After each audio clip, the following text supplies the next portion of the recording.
com crianças até 4 anos, que tem o apoio do berçário para vocês. Vamos abrir nossas Bíblias em Lucas. Lucas no capítulo de número 7. Eu farei a leitura do versículo 36 até o versículo de número 50. Lucas 37, quer dizer, 7 do 36 ao 50.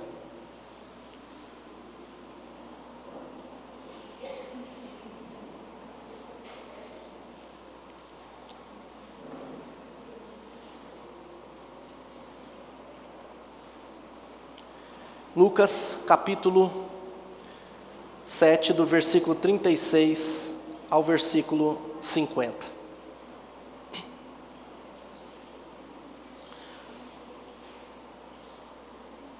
Convidou um dos fariseus para que fosse jantar com ele. Convidou Jesus. Um dos fariseus que estavam ali próximo havia convidado Jesus. No contexto anterior, Jesus está dando testemunho de João Batista, porque havia controvérsia se João Batista era mesmo discípulo, se era um profeta ou se não era um profeta. Mas essa controvérsia, a tendência das pessoas aceitarem era que realmente, de fato, ele era um profeta. Tanto é que se eles negassem isso, muitos poderiam até ser apedrejados por negar. Mas existia essa controvérsia. E Jesus estava falando deles: olha, vocês, na verdade, vocês não aceitam ninguém que não seja dentre vocês. Porque, em outras palavras, isso que Jesus estava dizendo no contexto anterior. Porque João Batista veio, ele não comia e não bebia, vocês diziam que ele tinha demônios. Agora, veio o Filho do Homem, que come e bebe, vocês dizem que ele é glutão e bebedor de vinho. Então, assim, na verdade, vocês não aceitam nada. Esse era o contexto anterior.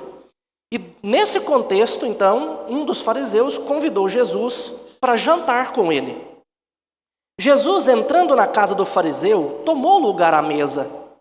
E eis que uma mulher da cidade, pecadora, sabendo que ele estava à mesa na casa do fariseu, levou um vaso de alabastro com unguento. Unguento era um perfume, eles usavam os aromas com gordura, para fazer um perfume. E geralmente era usado tanto para assear, quanto também de maneira medicinal. Também era que ungia as pessoas, mas ele, muitas vezes também, ele era usado num sinal de hospitalidade. Quando alguém chegava na casa, então ungia ali os seus pés com unguento ou a sua cabeça em sinal de hospitalidade. Essa mulher pecadora entrou nessa casa e levando ali então esse unguento dentro de um vaso. E estando por detrás aos seus pés, chorando, regava-os com suas lágrimas e os enxugava com os próprios cabelos. E beijava-lhe os pés e os ungia com unguento. Ao ver isto, o fariseu que o convidara, disse consigo mesmo: se este fora profeta, bem saberia quem é e qual é a mulher, que lhe tocou, porque é pecadora. Veja que o fariseu consigo só. Se esse aí fosse profeta, se referindo a Jesus, se ele fosse profeta, ele saberia quem e qual é essa mulher, porque ela é uma mulher pecadora. Dirigiu-se Jesus ao fariseu e lhe disse: Simão, uma coisa tenho a dizer-te. Ele respondeu: dize-a, mestre. Certo credor tinha 2 devedores. Um lhe devia 500 denários e o outro 50. Não tendo nenhum dos 2 com que pagar, perdoou-lhes a ambos. Qual destes, portanto, o amará mais? Respondeu-lhe Simão: suponho que aquele a quem mais perdoou. Replicou-lhe Jesus: julgaste bem. E, voltando-se para a mulher, disse a Simão: vês esta mulher? Entrei em tua casa e não me deste água para os pés. Esta, porém, regou os meus pés com lágrimas e os enxugou com os seus cabelos. Não me deste ósculo. Ela, entretanto, desde que entrei, não cessa de me beijar os pés. Não me ungiste a cabeça com óleo, mas esta, com bálsamo, ungiu os meus pés. Por isso, te digo, perdoados lhe são os seus muitos pecados, porque ela muito amou. Mas aquele a quem pouco se perdoa, pouco ama. Então disse a mulher: perdoados são os teus pecados. Os que estavam com ele à mesa começaram a dizer entre si: quem é este que até perdoa pecados? Mas Jesus disse à mulher: a tua fé te salvou. Vai-te em paz. Meus irmãos, qual o tamanho do nosso amor por Jesus? Qual o tamanho do seu amor por Jesus? Eu gostaria de mostrar nessa noite para vocês que o nosso amor é proporcional à consciência que nós temos do perdão que Ele nos dá. Esse texto vai mostrar para nós hoje, vai nos ensinar que a maneira como eu me relaciono com Jesus, ela está intimamente ligada ao entendimento de duas coisas. A primeira delas é o entendimento que eu tenho de mim mesmo. E a segunda coisa, é o entendimento que eu tenho do que Jesus fez por mim. Estas duas coisas são importantíssimas para desenvolvermos um relacionamento correto com Cristo Jesus. E nós podemos dizer, então, nós somos quem aqui nessa história? Um homem iludido ou um pecador verdadeiramente arrependido? Nós vemos aqui nessa história esse contraste dessas duas pessoas. Esse fariseu iludido por não conhecer bem quem ele era, e uma mulher que estava aos pés do Senhor Jesus se arrependendo. Muitas vezes nós corremos o risco de nos iludir com diversas coisas.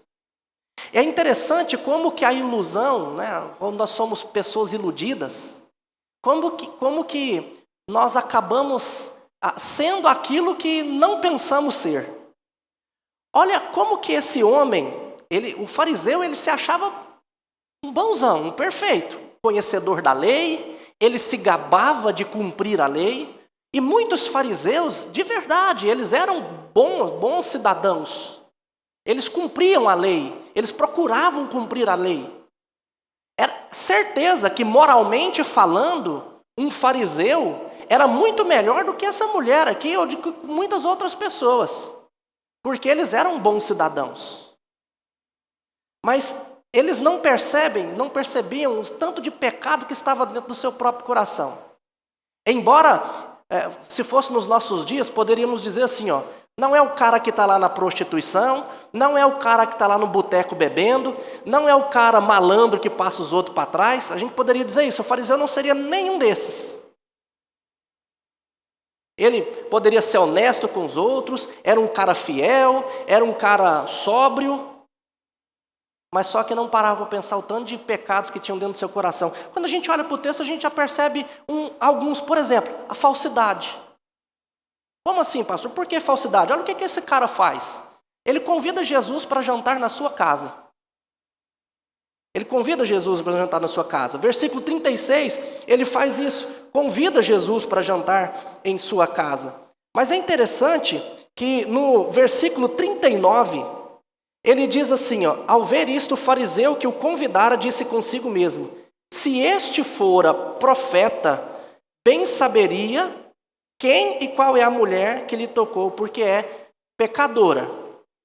Se esse cara fosse profeta, ele já começa a desdenhar de Cristo Jesus. E no versículo 40, quando Jesus diz a ele: olha, eu tenho uma coisa para dizer, o que ele responde? Dize-a, mestre. Cara, que cara falso. Ele está no coração dele, discriminando Jesus, condenando Jesus, e o chama de mestre.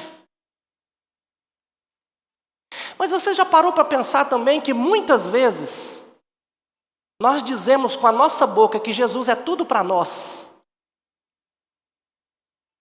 mas nós sabemos de vários mandamentos que ele diz, faça isso, faça aquilo, e nós não fazemos. Nós dizemos que ele é Senhor da nossa vida, mas somos incapazes de servi-lo como servos de verdade. E nós agimos com falsidade com Cristo Jesus.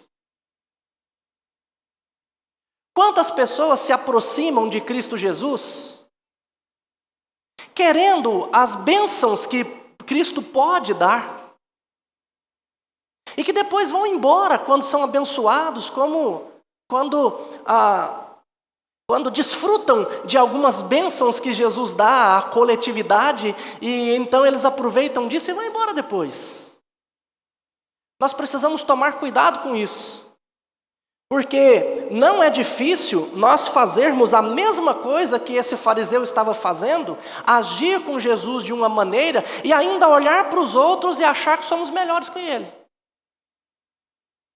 Um segundo pecado muito claro que nós vemos aqui desse fariseu é a maledicência, versículo 39.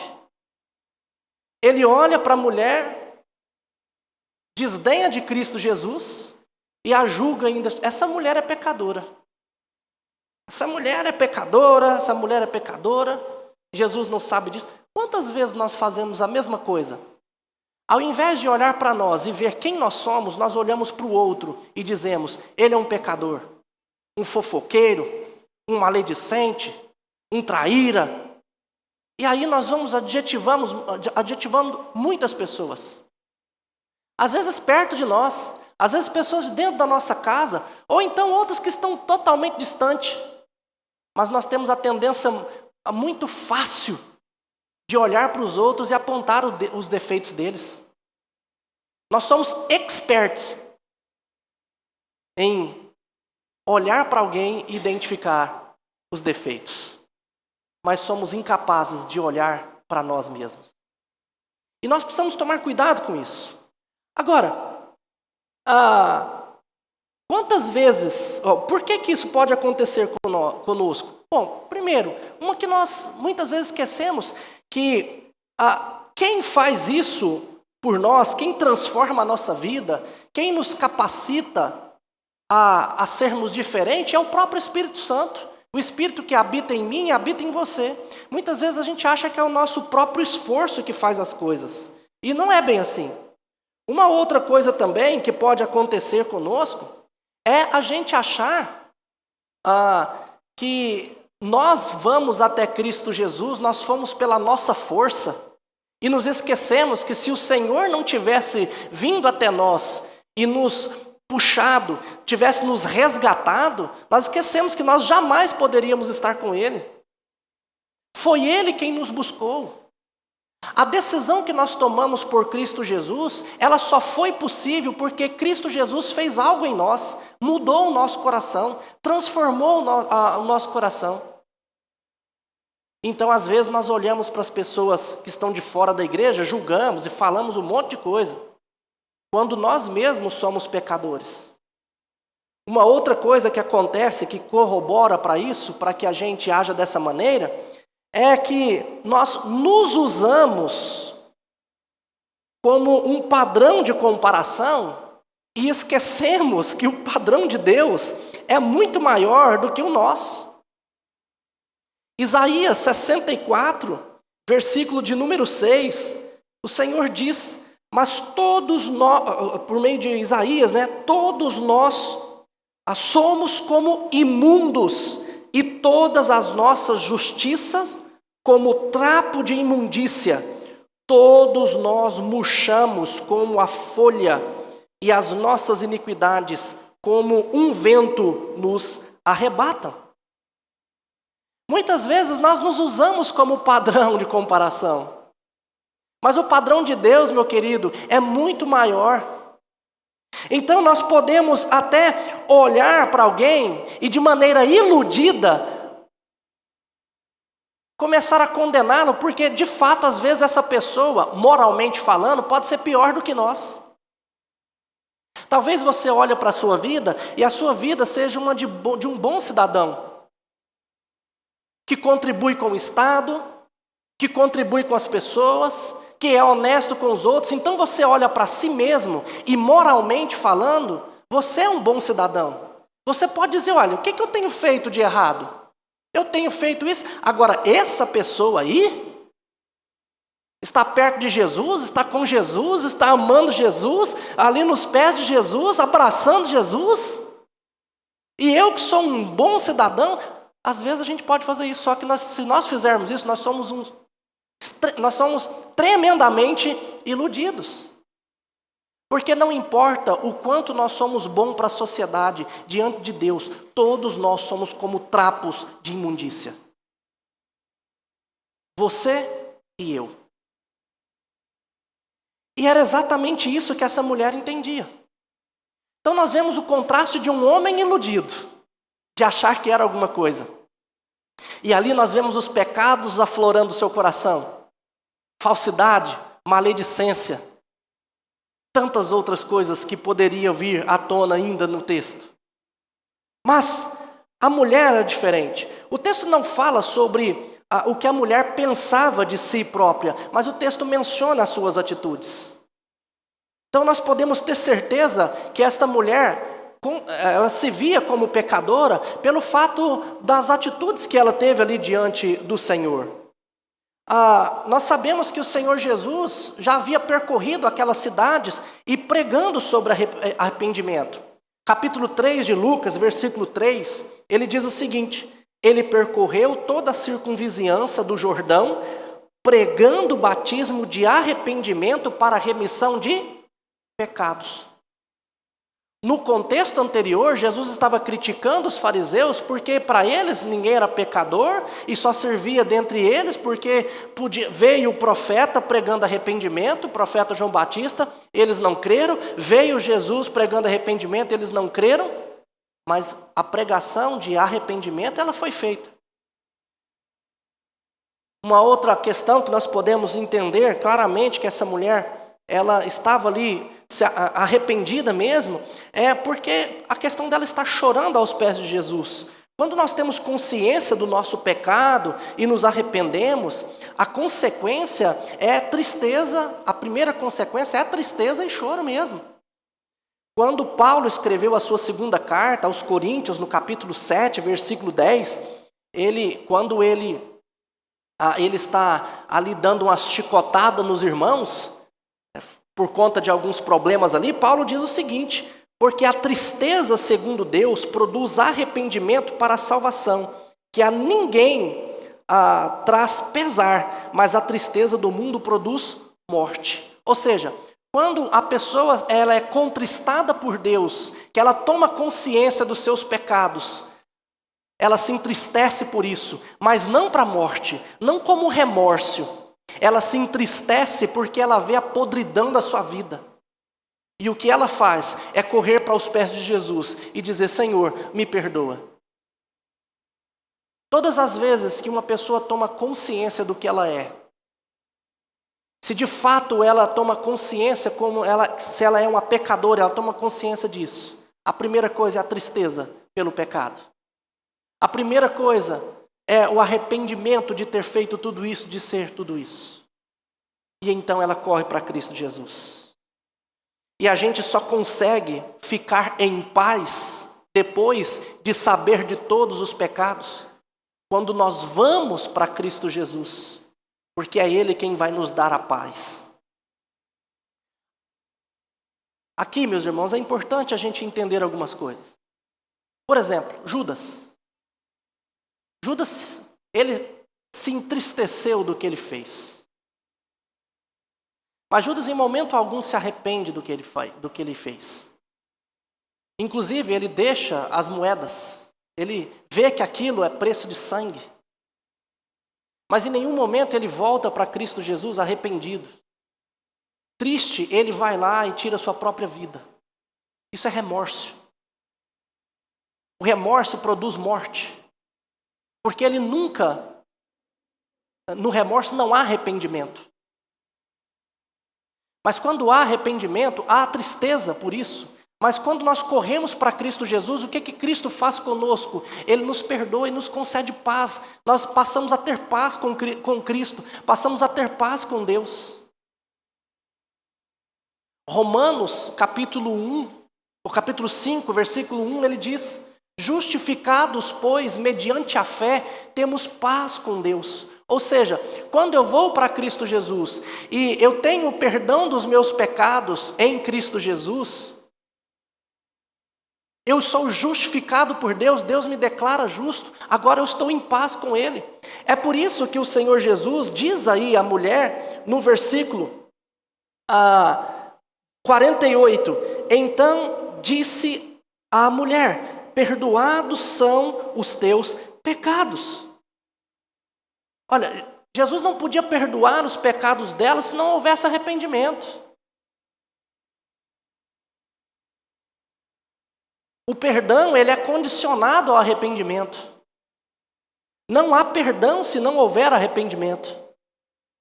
E aquela mulher então se arrepende. E é por isso o Senhor diz isso. E olha o que ele diz no versículo 50. Mas disse Jesus à mulher: a tua fé te salvou, vai-te em paz. Às vezes nós queremos encontrar paz.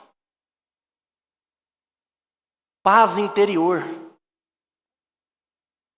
E nós nos iludimos ainda achando assim: não, estou em paz. Às vezes a pessoa está no pecado e você fala assim: olha, como é que está a sua vida? Não, estou em paz com Deus. E a sua vida cotidiana, você não está pensando nas coisas? Não, eu estou em paz. Pobre, pecador, iludido.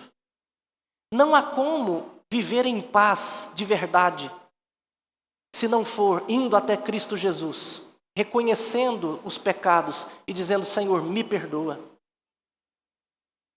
A tristeza, como eu disse, segundo Deus, Paulo nos ensina em 2 Coríntios, a tristeza segundo Deus, ela produz vida, ela produz paz. E é por isso que nós precisamos ir até Ele. Então, meus irmãos, como eu disse para vocês, é importante nós entendermos duas coisas. A primeira, quem nós somos. Você tem sido alguém iludido, como esse fariseu? Ou você tem sido um pecador arrependido, como esta mulher? Eu às vezes digo que é muito mais fácil você convencer um pecador que está lá, que vive o dia inteiro num boteco, bebendo. Você chega para ele e fala assim: olha a sua vida, olha isso daqui. Ele fala assim: não, realmente, eu tenho pecado. Do que muitas vezes você convencer alguém que é correto e moralmente falando, é um padrão da sociedade. Porque é bem capaz dessa pessoa olhar para si mesma e dizer assim: não, eu estou bem, eu estou em paz. Mas não se engane, não se iluda. Todos nós, como Isaías já disse, no capítulo 64 do seu livro, todos nós somos diante de Deus como trapos de imundícia. Quando nós entendemos isso, nós começamos a ter a possibilidade de amarmos o Senhor Jesus muito mais do que nós podemos amar hoje. A segunda coisa que nós precisamos entender é o que Jesus fez por nós. Jesus veio aqui exigir um pagamento de dívida ou ele veio pagar no nosso lugar? Quando nós olhamos para o texto, Jesus conta a história, versículo 41. Certo credor tinha 2 devedores, um deles devia 500 denários e o outro 50. Então, é uma proporção de 10 vezes mais. 50 denários para 500 denários. 50 mil reais para 500 mil reais. Versículo 42. Não tendo nenhum dos dois com que pagar, perdoou-lhes a ambos. alguns detalhes que nós precisamos entender aqui. Que nenhum dos dois tinha como pagar. Não importa, meus irmãos, quem de nós tenha pecado mais ou menos. Se fosse possível a gente computar os nossos pecados, certeza que haveria a quem pecou bem mais do que outros e quem pecou menos. Isso aí nós conseguiríamos esclarecer facilmente. Isso seria possível. Agora, o fato é que nós precisamos entender que mesmo quem tenha pecado um pouco, ou quem tenha pecado muito, o preço do pecado é o mesmo. O preço do pecado é a morte eterna. É a separação eterna de Deus. O que nós merecemos, qualquer um de nós, que nós merecemos pelo nascimento, é o inferno. Porque quando Deus fez um acordo com o nosso representante legal, com Adão, o acordo foi: se você comer dessa árvore, certamente você vai morrer, vai ser separado de Deus. Esse foi o acordo. E todos nós nascemos representados por Adão. Só o fato de nós termos nascido, nós já merecemos o inferno. Porque esse foi o acordo. Pastor, até mesmo uma criança, sim. Pastor, mas uma criança nem peca, você que pensa. Peca sim. Pastor, nem tem consciência direito. Já está em nós, na nossa natureza, impregnado em nós o pecado. Pastor, mas uma criança tão bonitinha, passa raiva nela, quando ela estiver ali, você vê se ela não senta a mão na sua cara. O que é isso? É o fruto do pecado, é a raiz do pecado em nós.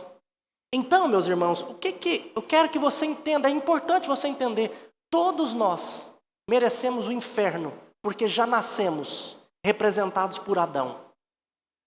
Quando Paulo escreve aos Romanos, ele ensina exatamente isso. Em Adão, todos nós pecamos, todos nós perdemos o direito à vida. Portanto, não importa se você tem um pouco de pecado ou zilhões de pecado, todos nós não temos como pagar a dívida. Não há como, não há possibilidade de você e eu pagarmos a dívida. Mas quando nós olhamos para nós, vemos quem nós somos, de fato pecadores, e entendemos o que Jesus veio fazer aqui, a nossa relação com Ele se torna diferente. E é isso que Ele vai mostrar para nós. Olha, versículo 42, Jesus perguntou para esse Simão aí, qual deles, portanto, o amará mais? Respondeu-lhe Simão, suponho que aquele a quem mais perdoou. Replicou-lhe, julgaste bem. Julgaste bem. E voltando julgaste bem. E, versículo 44, e voltando, olhando para a mulher, disse a Simão, vês esta mulher? E aí ele vai descrever a atitude da mulher em contraste com a atitude de Simão. Olha, meus irmãos, Jesus vai dizer que essa mulher muito amou. E o amor dessa mulher para com ele estava relacionado a saber que Jesus estava lhe perdoando muitos pecados. Muitas vezes nós não amamos Jesus como deveríamos amar, é porque nós não temos noção do que Jesus fez por nós. Nós achamos muitas vezes que nós até merecíamos um pouquinho. Nós achamos que nós somos até bonzinhos. E não paramos para pensar que Jesus estava na cruz, pagando pelos nossos pecados, suportando a dor que nós deveríamos suportar naquele lugar.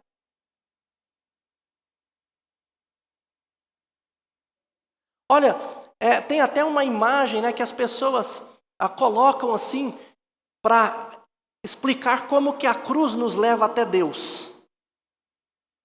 Então, até os professores, o dia que tiver essa imagem aí em alguma lição, a gente vai substituí-la por outra, tá? Que é um abismo.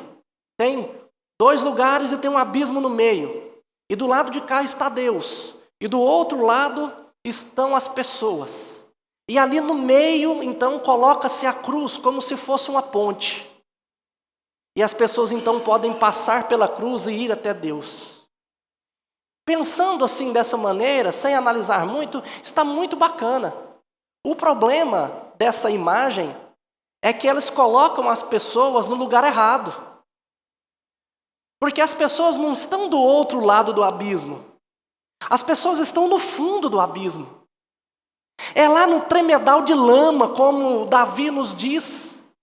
E Deus vai lá e nos arranca de lá por meio de Cristo Jesus. É isso que Cristo veio fazer. Me arrancar de onde eu estava e me firmar os pés na rocha, que é Ele. Eu não estava do outro lado tranquilo, não. Eu estava lá no fundo do abismo, morrendo. E era ali que eu deveria ficar. Mas Cristo Jesus vem e me arranca dali. Sofre o meu sofrimento, sofre o meu vexame. Ele foi humilhado na cruz no meu lugar. Para que eu então pudesse estar com Ele e amá-lo. Mas muitas vezes nós não o amamos porque não tomamos consciência disso. Olha olha a atitude desta mulher. A mulher que era muito pecadora. O texto não fala o que ela fazia. Mas esse homem julgava as atitudes dela, o Simão, provavelmente porque eram pecados notórios que os outros viam. O homem julgava ela. Jesus diz: perdoados são os seus muitos pecados. Alguém que provavelmente era rejeitado pela sociedade. Mas ela tinha noção disso. E olha a atitude dela. Olha o que Jesus vai dizer. Olha só. Ele diz no versículo 44: entrei em tua casa e não me deste água para os pés. Todas as pessoas que eram convidadas tinham seus pés lavados. Você não me deu água para os pés. Esta, porém, regou os meus pés com as suas lágrimas e os enxugou com os seus próprios cabelos. Primeiro ela limpa os pés de Jesus. Lembra de João capítulo 13? Jesus senta com os seus discípulos. Pega ali uma toalha, lava os pés dos discípulos e diz: eu lhes dei o exemplo. Esta mulher estava fazendo isso com Cristo Jesus. Antes mesmo de Cristo ter dado esse ensinamento aos seus discípulos. Versículo 45. Não me deste ósculo. Ela, entretanto, desde que entrei, não cessa de me beijar os pés. Era costume de receber as pessoas com um beijo no rosto. De demonstrar que, olha, você é bem-vindo. Isso acontecia o tempo todo. E Jesus diz: eu entrei aqui, você não me honrou em momento algum. Mas ela está beijando os meus pés. Versículo 46. Não me ungiste a cabeça com óleo, mas esta com um bálsamo ungiu os meus pés. Meus irmãos, aqui nós vemos um nítido contraste. Um iludido, sem água para Jesus. Uma pecadora arrependida, lágrimas para lavar os seus pés. Um iludido, sem ósculo no rosto. Uma pecadora arrependida, beijando os seus pés. Um iludido, sem azeite barato, mas uma pecadora arrependida, um perfume caro, colocado aos pés de Jesus. Meus irmãos, como tem sido o nosso relacionamento com Cristo Jesus? Nós temos honrado o Senhor Jesus como nós deveríamos? Quanto mais eu tenho consciência dos meus pecados, mais eu amo Jesus pelo que Ele fez por mim. Como nós temos relacionado com Ele? Então, algumas coisas que são importantes nós fazermos, meus irmãos. Jamais se compare com alguém para você não se iludir com o seu senso de justiça falho. Não se compare a ninguém. Todos nós merecemos o mesmo lugar. Todos nós que entregamos a nossa vida para Cristo Jesus fomos retirados do mesmo lugar, fundo do abismo, um tremedal de lama. Outra coisa, olhe para as pessoas pecadoras com compaixão. Você também é pecador. Nós podemos ter progredido na escala de moralidade, mas eu preciso olhar para os outros com compaixão. Assim como as pessoas, assim como Jesus olhava para as pessoas. Aquelas pessoas que os fariseus diziam são pecadores, Jesus estava lá e convivia com elas. E caminhava com elas. Comia com elas. Jesus tinha compaixão delas. Então, nós temos que fazer da mesma coisa. Uma outra coisa que é importante, faça tudo, não na tentativa de agradar a Deus com os seus méritos, mas por amor àquele que pagou a sua dívida. Irmãos, por que a gente vem cá cantar? Por algo que Deus pode fazer por nós? Não, não deve ser. É por algo que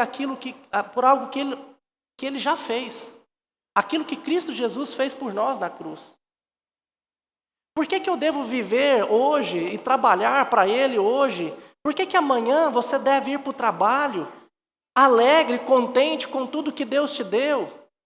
Se te deu um carro bom ou se deu uma motinha velha para trabalhar? Se você tem prosperado ou se de repente você está em dívida? Se você está trabalhando no que gosta ou então você está trabalhando naquilo que deu para fazer, independentemente de qual situação você esteja, por que a gente vai trabalhar amanhã?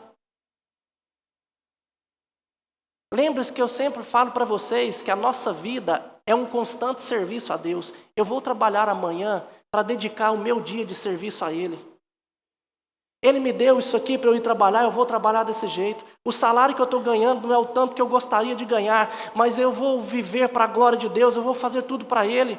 O que mais importa, o que mais me dá motivo para sorrir, não são as coisas aqui desse mundo, mas é aquilo que Jesus já fez por mim, para um dia eu estar com Ele na vida eterna.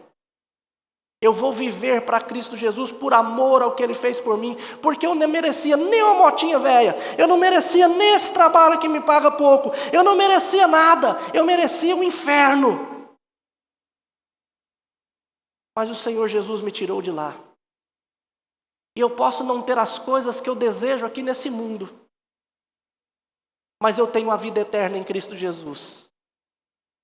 Eu posso ser alguém que os outros olham para mim, pode chacotar de mim, pode fazer piada de mim. Eu posso enfrentar muitas dessas coisas, mas eu não me importo de estar aos pés de Jesus, chorando e lavando os seus pés, beijando os seus pés e pegando aquilo que eu tenho de mais valor e dedicando a Ele. Podem falar o que quiser, mas eu vou amar o meu Senhor Jesus todos os dias da minha vida. Um homem iludido ou um pecador arrependido, meus irmãos? Eu espero que todos nós sejamos a segunda opção. Vamos nos colocar de pé.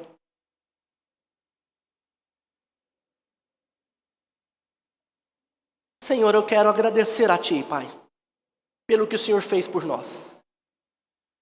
Obrigado, Senhor Jesus, porque nós não poderíamos pagar a dívida, mas o Senhor pagou no nosso lugar.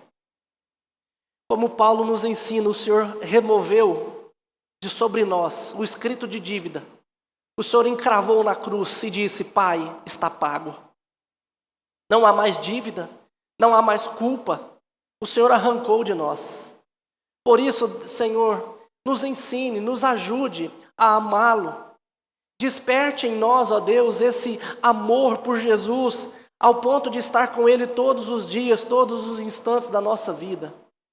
Para que assim, ó Deus, o nosso viver não seja em função das coisas aqui desse mundo, mas seja em função de Cristo Jesus.